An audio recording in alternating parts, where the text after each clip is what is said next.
Take a live look from our Rose City Sky camera because there's a story about this building, right? The Moda Center, 30 years old, one of the oldest in the league that hasn't had upgrades. The center of a big discussion, should it be renovated to the tune of hundreds of millions of dollars, and who should pay for it? Tom Dundon, new ownership, Texas billionaire, pushing for public funding, all public funding. We're seeing plenty of pushback as this deal comes together, with the subtext here that the team at Rip City could potentially leave Rip City if this doesn't come together. We're going to talk about that. I want to bring in investigative reporter Evan Watson here. Evan, bring us up to speed because this has been a journey. How did we get here? Yeah, absolutely. This has been in the works for a while. And as you mentioned, the Moda Center is one of the oldest in the league to have not received a major upgrade, major renovation. We know that NBA Commissioner Adam Silver has campaigned for upgrades to this arena that's behind us here, and that the Blazers have shared their plans for a $600 million renovation. So the question is, who is going to pay for that? The Blazers' new ownership group, of course, just paid $4 billion plus to gain this team. Team management told lawmakers that it's, quote, not possible for the new owners to fund renovations, saying public money is, quote, necessary. That argument did work in Salem. State lawmakers approved $365 million for a Moda renovation, mostly by redirecting taxes they already collect from players and performers. Governor Tina Kotek and Portland Mayor Keith Wilson said they support public funding in part to satisfy these new owners and keep the Blazers in Portland. Cities across the country are competing aggressively for professional sports teams. And I think we can all agree that the Blazers belong in Portland. The risk of losing the Blazers far outweighs the cost it's going to take to just bring this stadium up to state-of-the-art fashion. So that leads me into I think the question, Evan, that this fan base has been concerned with since Paul Allen passed away.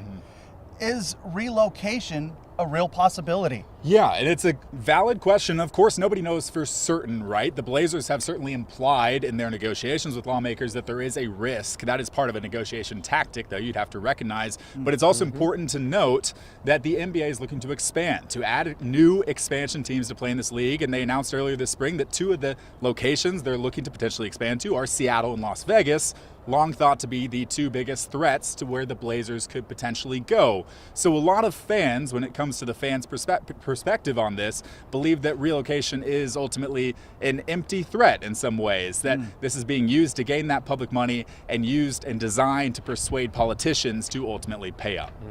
Yeah, they're bluffing. The numbers do not pencil out for them to leave. This is a convenient negotiating position for them to take because it scares office holders who should be more scared of giving away money and having to face voters for that.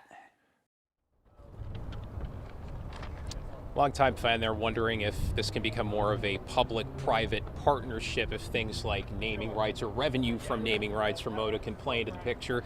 Absolutely. Give us a sense, this all has to come together. We know the state approved, I think, $360 million. That's contingent on county money coming through, on city money coming through. And Portland City Council, you have 12 members. It's a relatively new style of government. A lot of people with opinions. Where do we stand on that?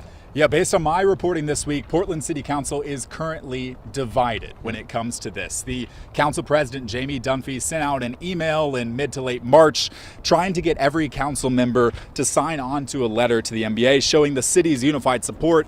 That didn't work. A week later, he admitted defeat, writing in public records and emails that I found that it's clear a majority of council would not sign regardless of the, quote, watered down language that he included because others had too many concerns. We also know that two council members, Tiffany Kiyama Lane and Mitch Green, posted Tuesday that they refused to sign a non-disclosure agreement to learn about the Moda Center negotiations between the city and the team.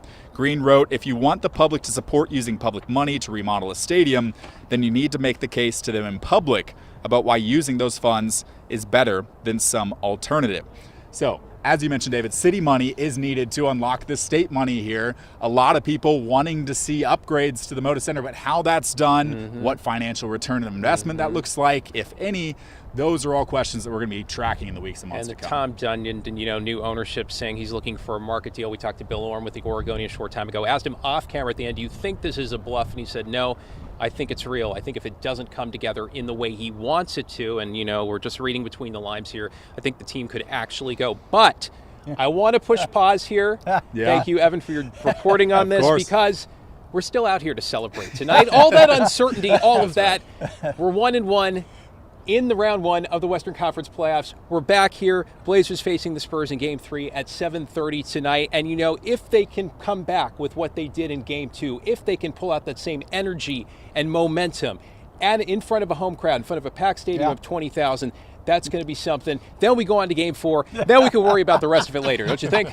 I know that big picture, as you mentioned, there's plenty of uncertainty, but even in the next couple of hours, there is uncertainty with the status of Victor Wembanyama and whether or not he'll play and how he'll impact this game. And I know Trailblazers fans are wondering just like us. We're going to get that injury report coming up within the hour or so.